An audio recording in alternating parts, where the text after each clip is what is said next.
My grandmother, Anna Starr, was the very first woman professor at Rutgers in a time when it was obviously a very male-dominated profession.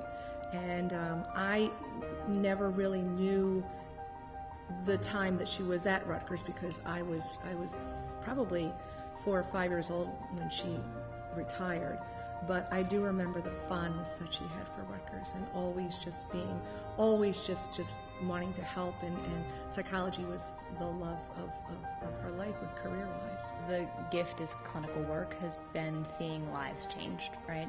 So, you know, I have, at the Rutgers Psychological Clinic, you have the ability to see clients for, you know, sometimes a year, and sometimes that's enough, right? For them, for their depression to remit, for their anxiety to, you know, lessen.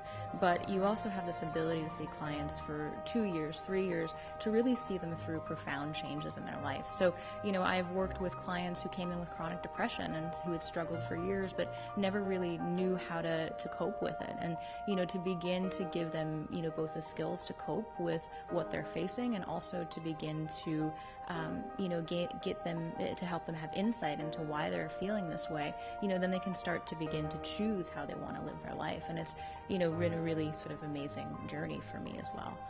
The other thing that's really important about GSAPP is, while small, its impact is exponential, and it's got tentacles that reach throughout the state and, quite frankly, beyond. By October or November of your first year, you're seeing your first or second patient, and, you know, so you're taking really the theory that you learn in the classroom and then applying it in your actual clinical work. So theory sort of translates to practice and then eventually translates to the art of therapy. And so you're working with these clients and really, you know, learning how to treat depression, anxiety, trauma, helping to really change lives.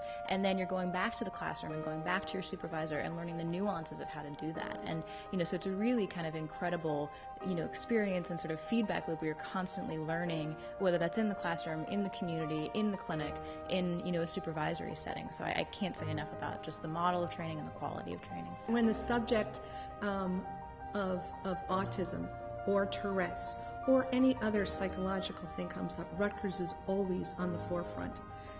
And it is phenomenal what this small little clinic at Rutgers does and the amount of people that it touches. The legacy of Anna and Henry Starr really lives on today. So they founded the clinic in 1929, and their mission at the time was to reach children and families who were impacted by war, who were impacted by psychological issues, who were impacted by cognitive and learning disabilities, who normally wouldn't have access to treatment and couldn't afford treatment at the time.